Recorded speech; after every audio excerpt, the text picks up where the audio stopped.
శ్రీకాకుళం జిల్లా ఆంధ్ర ఒడిశా సరిహద్దు ప్రాంతాల్లో పాతపట్నం నియోజకవర్గ కేంద్రంలో ఉన్న మహేంద్ర తనయ నది ఈ మధ్య పెరిగిన ఉష్ణోగ్రతల కారణంగా భూగర్భ జలాలు ఎండిపోయాయి. పశువులు, పక్షులు, మేకలు తాగేందుకు కూడా వెళ్లేని పరిస్థితి నెలకొంది.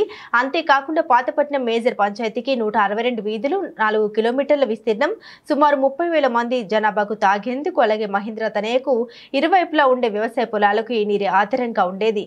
ప్రస్తుత పరిస్థితిలో నీటి చుక్కలేని పరిస్థితి. ప్రజల దాహార్తిని తీర్చేందుకు ఇంజనీరింగ్ అధికారుల సూచన మేరకు ప్రత్యామ్నాయంగా 7 బోర్లు వేసి వాటి ద్వారా పంపింగ్ చేసి ట్యాంకులు నింపి ప్రజలకు నీటిని అందిస్తున్నామని పాతపట్నం మేజర్ పంచాయతీ సర్పంచ్ ప్రతినిధి సిడ్ల జోగారావు ఆవేదన వ్యక్తం చేశారు. అందరికీ నమస్కారం. నేను పాతపట్నం మేజర్ గ్రామ పంచాయతీ సర్పంచ్ ప్రతినిధి సిర్ల జోగారావు. నా భార్య వేణుకుమారి గ్రామ పంచాయతీ సర్పంచ్. అయితే ఇప్పటికీ పాతపట్నం మేజర్ పంచాయతీ పరిధిలో సుమారు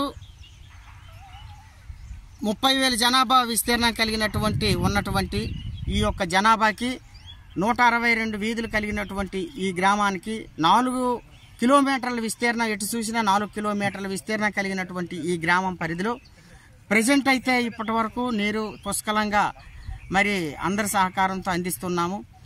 ఇప్పుడు ప్రజెంట్ అయితే నీరు అందించడానికి బాధాకరమైనటువంటి విషయం, చెయ్యగలమా లేదనే బాధాకరంగా ఉంది, భయం వేస్తుంది. ఎందుకంటే సుమారు 8 నెలలు కావస్తుంది.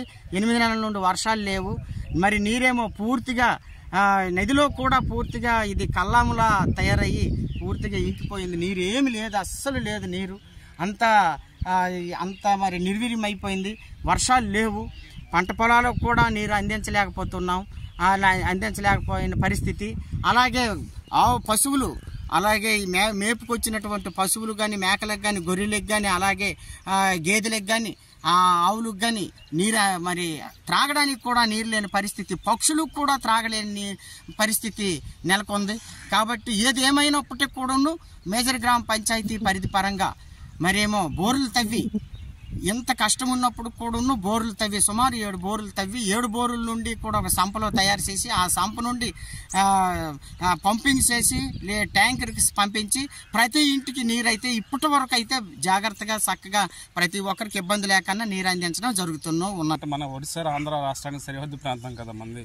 దీనిపై మీరు ఏమైనా జిల్లా అధికారులకు ఏమైనా రిటర్న్గా ఏమైనా కంప్లైంట్ ఇచ్చారా? రిటర్న్గా అధికారులకు అందించడం జరిగింది. ఇంతకు మునుపు ఉన్నటువంటి మా కలెక్టర్ లటాకర్ గారికి అందించడం జరిగింది. అలాగే మా మేడం ఎమ్మెల్యే గారికి కూడా తెలియపరిచాం. అలాగే ఇక్కడ ఉన్నటువంటి జడ్పీటీసీ లింగాల ఉషారాణి గారు కూడాను జిల్లా పరిషత్తులో కూడా చెప్పడం జరిగింది. మరేమో వాళ్ళు కూడా స్పందించారు. ఏదో చేస్తామనే సమయానికేమో మరేమో ఇప్పుడు ఎలక్షన్ నోటిఫికేషన్ వచ్చింది. మరి దీని తరువాత ఏమైనా ఏ గవర్నమెంట్ వచ్చినా సరే ఆదుకోవాలనేసి మనస్ఫూర్తిగా కోరుకుంటూ నమస్కారం తెలియపరుస్తున్నాం.